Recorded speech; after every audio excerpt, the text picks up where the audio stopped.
Assalamu alaikum wa rahmatullahi wa barakatuh. Welcome to Diwan Media Production, and inshallah today we'll be going through the breakers of wuzu.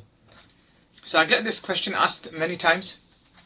The Maulana, someone asked this question the other day. The Maulana, I've just been to a Tesco and I touched a haram product. Does that invalidate, does that break my wuzu? The other day someone rang me and he asked, the Maulana, I just cleaned my son's puke and it's salah time now. Do I need to redo my wuzu?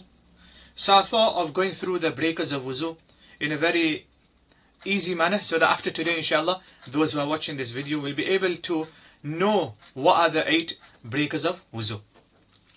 So the first question is, how many things are there which invalidates, which breaks wuzu? So there are 8 things which invalidates our wuzu. Okay, so I just write it down, 8 breakers of wuzu.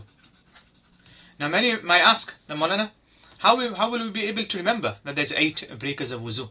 So the easiest way of remembering that there's 8 breakers of wuzu is to look at the letter, the word breakers. So B-R-E-A-K-E-R-S. There's 8 letters. Okay, so that's how you remember the 8 breakers of wuzu. So 1, 2, 3, 4, 5, 6, 7, 8. So if ever you get stuck, now how many breakers of wuzu are there? Then just count the letters in breakers and you'll be able to tell how many breakers of wuzu are there. So what's the easiest way of remembering the breakers of wuzu? So the easiest way of remembering the breakers of wuzu is, I'll just draw a stick one. So the easiest way of remembering the breakers of wuzu is that there's 2 things which breaks wuzu, which is to do with our head, 2 to do with our mouth, 2 to do with our private parts, and 2 to do with our full body. So 2, 4, 6, 8.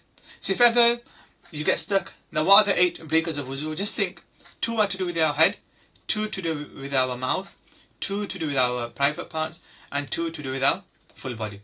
So what are they? So 2, which is to do with our head, is to becoming insane, and the other one is to becoming unconscious. These 2 are to do with our head. The 2 which has to do with our mouth is laughing in salah,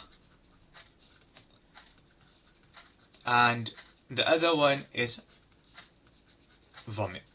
Okay. 2 which is to do with our private parts is urine, and the other one is passing wind. And 2 which is to do with our full body is bleeding from any part of the body, and number 2 is sleeping. So this is an easy way of remembering the breakers of wuzu. So 2 to do with our head, which is to becoming insane, to becoming unconscious. 2 to do with our mouth, which is laughing in salah, vomit. 2 to do with our private parts, which is urine, stool, and the other one is passing wind. And 2 to do with our full body, which is bleeding from any part of the body, and number 2 is sleeping. So if you remember this, inshallah after today, you will never forget the breakers of wuzu, because you'll remember that there's 8 breakers of wuzu, and what are the 8? You'll know that there's 2 to do with our head, mouth, private parts, and full body, and then you'll be able to then go deeper into the 2, and which would become 8. So inshallah after today, this is an easy way of remembering the breakers of wuzu. If there is any other rule which you want to know in an easy way, then please drop your message in the comment, and inshallah I will try to summarize that rule in a very easily fashion. Jazakallahu khair wa ahsan jaza. Assalamu alaikum wa rahmatullahi wa barakatuh.